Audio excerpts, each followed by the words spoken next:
This is a Labyrinth segment. And for this segment, we're going to go over a topic that I think is very important in mysticism, a topic that, while we've all thought about it to a degree, most of us kind of look over or overlook as a kindness to those out there. And this is the Armchair Magician, or the Armchair Wizard. What this is a person who effectively produces a large volume of information while not actively practicing any form of mysticism. This is the person who sits on their armchair, they sit down, and the only wand they've lifted in the past 20 years is the remote control. The only symbol they've drawn usually is their signature on the check that they're getting wrote by whatever book company is sponsoring them. These are the people that get out there and they claim to you that there's one way to do this, the only way to do this. There are no other ways, there are no better ways. There's no other method of getting in this, because obviously they are the renowned expert in their field. They're the renowned expert in their field because if you ask them, they'll tell you they're the renowned expert in their field. They will go and they will tell you that they know more about this than anyone, and you'll take their word for it because they said so, right? Well, the problem with that is that anyone can write a book, and just about anyone can get it published if they have the right phrases and the right, catchphrases. If it looks like it'll make money, they'll put it out there on a shelf, and this is where part of the problem starts, and part of the problem really needs to stop. We, the consumer, look into this kind of thing, and really, this is one of those topics I get into every couple of years. I kind of get a fire lit under my ass because I'll start to do a lot of research. I'll start digging in, looking for genuine mystical information. What I run into are books on teenage witchcraft and how to cast love spells in 3 easy steps. How to draw a circle on a piece of paper and make that the most powerful symbol on the face of the planet. How to do nothing and make money. There's 1,000 of these books out there, and some of them go under the title self-help. Some of them go under the titles mysticism or witchcraft or Wiccan or wizardry or mysticism or any number of things. And what it boils down to is that most things in this world are raw effort. That's what it is. Raw effort. The ability to use your force of will, your sense of self, the ability to project your will upon the world around you. That's effort. That's really raw energy work is what it is. But a lot of these people make a lot of money by telling you that all black candles are death, or all black candles can be used for peaceful spells, or all black candles are good for binding spells, all black candles are good for, lighting a room if you light them with a match. And honestly, without any energy work put into it, without any focus of will, either through repetition of action or through sheer energy, sheer force of power being drawn up and expended, without that, all black candles are black candles. But there are people out there that are going to do their very best to get you to pay $29.99 for a book that will explain to you what all this stuff does, and that's fine, as long as you realize that that book is as valid as what you put into it, not as what the person who wrote it put into it. And it's nice to have things like that, don't get me wrong. These things are useful in that they give you a baseline to work with. They give you something that you can set your mind to attune to. You can say, anything in this book I'm making real. So therefore, I'm putting my power into what this book says using these structures so that I have something to function and form with. It's the moment at which that book starts to have power. Oh, wow. You got the mystic book from the bookstore. I mean, it was $9.95 and it's a little, hand manual that says things like, the proper method of sorcery and spellcraft can only be done on the full moon and a dark night. First one must make a pact with the devil and sell their soul, or sell their jabrones, or sell some other part of their body or spirit in order to gain this phenomenal power. Yeah, whenever you start to take that book and take that part of it too seriously, that's when you run the risk of becoming the armchair wizard, the armchair magician. In the Armchair Magician, you really got to picture this as a guy sitting back in his chair. And he's just hanging out. He's eating Cheetos. He's watching movies. And he says, yeah, I do great magic. And someone asks, when was the last spell you did? Well, I haven't done a spell in quite some time, but I know more about the proper application of mathematical formula and spellcraft than any 5 other people. Well, that's great. When was the last time you made a talisman? I do not produce such things, but I know that the proper formulaic method uses an Arabic number square for such things. So when's the last time you produced a ritual? When's the last time you did a ritual of some form? I do not do rituals. That would mess with my karmic alignment. Instead, I simply know what it is that I want, and it comes to me. Really? And you put some form of energy or power and will into that? No. Of course I wouldn't do such a thing. No.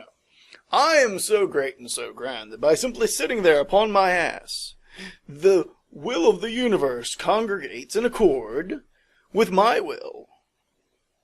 Well, no doubt there. It is congregating with your will. Your will is not causing anything to happen.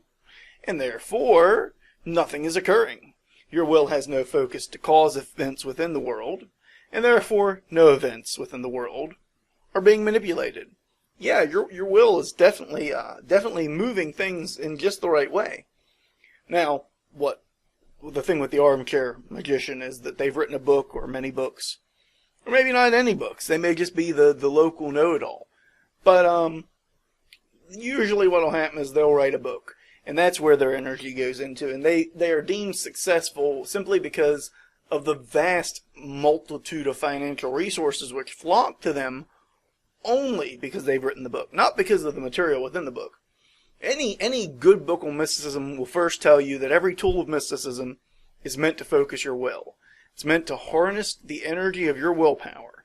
It's meant to harness the energy of yourself and direct it in a certain way.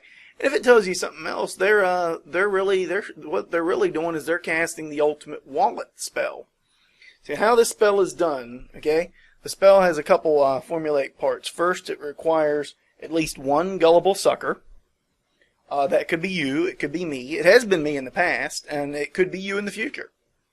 But it probably won't be me in the future. It requires one gullible sucker. It requires one smart aleck know-it-all. And either a typewriter, although in today's society a word processor or computer is required. And yes, there's a difference for those that are too young to understand. There was such a thing as called word processors back in the 90s and 80s, and it was a device that does what your computer does now, except different. Anyway, you require one gullible sucker, one smart-ass know-it-all, and some method for this smart-ass know-it-all to then convey their ability to reach out to you, to grab your attention and pull you in to their world, to make you believe that it's completely true. And the thing that you always hear me say on the Labyrinth is that we're always looking at the real truth, the true truth, and then the lie, and the importance of the lie, and how to make use of the lie. And to give you a really good example, a really great example of this, when I'm drawing something with symbols, I'm aware that it's just lines on a piece of paper. But my mind and my will are focusing those lines while I'm drawing it towards a certain goal. In fact, if I keep the goal in mind, I can draw a formulaic type of square. And I say formulaic in the sense that it will look like there was some mystical formula put down into creating this. The mystical formula was that the drawing has a purpose, and I chose symbols that appeal to me towards that purpose. Do I do research for things like that? Certainly I do. I set aside certain things that I hold to be true, even though I know they're a lie. That's the fake truth, mind you. Even though I know the true truth is that that symbol has no more power than any other symbol. Think about this, if the symbols themselves had power, you would scarcely ever be able to read any book without it bursting into flames. Look at all those little symbols in it. And most of those symbols come from ancient languages that are long dead now that we've incorporated. Worse yet, you wouldn't be able to go to a Chinese or Japanese restaurant without things bursting into flames, flying around the room, because each one of their symbols is a whole word. Now, tell me that doesn't sound like a mystical system of writing. But anyway, what I'm getting at is this person sits down, they write this book, and their entire will and intent is to get you to buy it, to read it, and to make money off you. And it's fine to get a couple of these books. Okay? It's great to have a couple of them and use them as your resource. 2 or 3 of them. That's understandable. But what they get you on is they get you convinced that this is the one true, only, final way. This is the method. Every other book is inferior to their book. And they'll tell you that too. They'll tell you their book is superior. What they've written is superior because they've got a PhD. They've got a bachelor's degree. They got a PhD in mysticism, a bachelor's degree in bullshit, and they've got themselves an associate's degree in associating with your wallet. And what they'll do is they will talk you in to this world, this being the one true only way. And this could be any method, okay? Now, this could be Crowley's system, which is the Thelmetic system. This could be Nordic systems, which I'm a big fan of using. This could be a system based on tarot cards.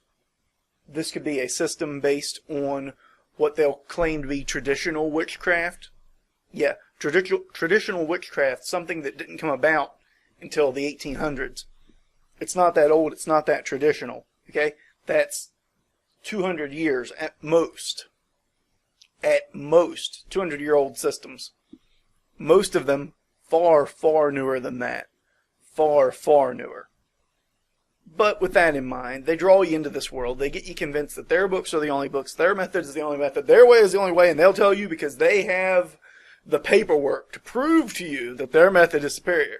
And that paperwork encompasses a large number of documents that you'll never see, a large amount of associations with people that you'll never prove exist, and a huge, huge platform of information that they can't back up or substantiate. With that, the armchair magician moves on to their next step. Now that they've drawn you in, they start to produce not only the manuals, but then the advanced manuals, and the advanced study guides, and the advanced study guide courses, and the advanced study guide manual courses. When it's all said and done, they have performed a type of spellcraft. They have mystically formed a method to draw finances into them. They have summoned forth your wallet into their hands. And believe you me, once they get a hold of it, they'll never let go. Now, the thing of this isn't their fault. It's their fault they never cast spells. And it's really their fault if they don't list basics of energy work, basics of using that ability to feel energy and to manipulate energy through the use of imagination and through the use of the ability to trick your own senses. It's their fault if they don't explain that, but if all they're doing is presenting this world out there and you buy into it, that's your fault. And we've all been there, okay? I've been there many times, and the further I think I'm getting away from being there, oftentimes the closer I get to being there. But there is still hope.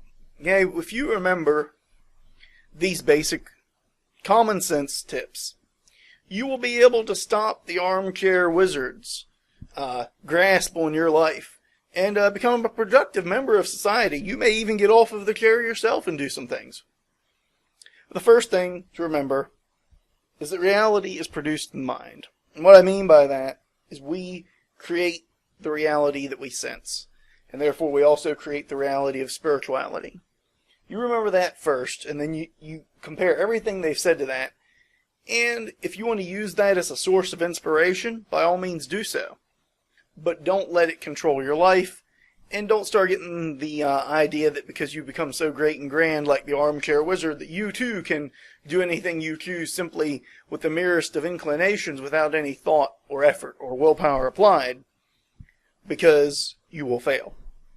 The second thing to remember within this, it's only as good as what you put into it.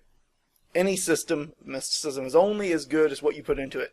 If you spend an hour doing a ritual, it will have more power, more application than if you spend 10 seconds doing a ritual.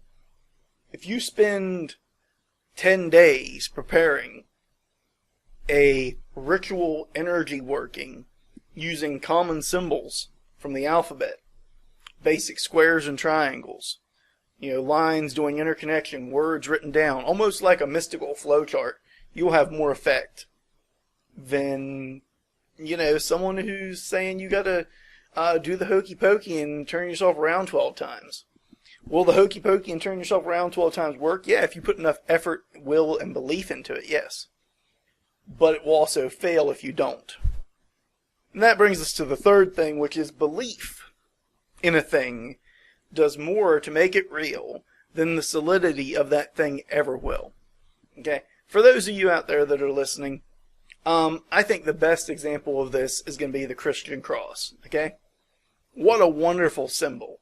What a wonderful symbol of sacrifice. What a wonderful symbol of protection. What a wonderful symbol to connect to one's deity. What a great symbol that is totally false. Okay? Do a little research, and what you find out was that the crucifix was a stake. The hands were nailed above the head. And you hear this stuff on the History Channel all the time. I'm not telling you anything new. But what I will tell you within that is that the symbol itself, that big plus sign, still holds all the power that has been put into it. It still holds all of the energy that people put into it. It still works as a major holy symbol of exorcisms worldwide. Why? Because someone has belief in it, and they put that belief into it, and they empower it, and they make it real. The Armchair Wizard will tell you that it is the collateral allocation of the lines, the dimensional weaves that present the power in that pattern to make it true, which is another way of saying what they will do is they will bullshit you into it. What they'll say is, I'm going to bullshit for 5.5 minutes on the nature of how these lines intersecting make the cross a superior form. Now, that aside, there are times when a symbol will have a superior form. And these are situations in which the symbol is so prevalent in day-to-day life, or so prevalent in the subconscious mind, it's been seen so much, that it has a form and function already. And symbols like that are like circles, which represent, infinity, for one thing. They represent a border or a boundary. They represent a certain space of area. We see circles all the time that mark things off in that way, and therefore that does click in the mind. That makes sense. But when is the last time a plus sign reached that level of integration? Well, it does, because we have a culture that creates it. In that respect, it gains that meaning because it's a cultural symbol that you've seen and has been made use of. But it's no collision of energies. It's not going to work for you if you've never seen one. If you grew up Buddhist in a Buddhist home and you've never seen the cross, it's not going to be your system. It's not going to be your symbol for exorcism. It's just not going to do what you need it to do, because it just doesn't have that meaning for you. For you, it's a big plus sign. For someone else, it's the symbol of their Lord and Savior. For someone else, it's a set of support beams for a house. That's the thing to remember. The Armchair Wizard will try to talk you out of that. They will try to convince you that their system is the end-all be-all. It cannot be done any way else. And that's the thing to steer clear of, because there's always other ways to do it. And the reason I get into this, especially, is because in mysticism, you need inspiration. You need to be kept active. And if you find your system is kind of letting you down, well, get off the Armchair Magicians method and pick up something new. Go in a different direction. Try something you haven't tried before within your own mystical practices. Don't fall into the trap. And whatever you do, don't sit there and be an armchair magician. Don't just sit down. The only wand you've ever waved being your remote control. The only circle you have ever cast being your knife as it goes into a piece of pie. The only mystical athame you've ever carried being the knife that you put in a piece of pie.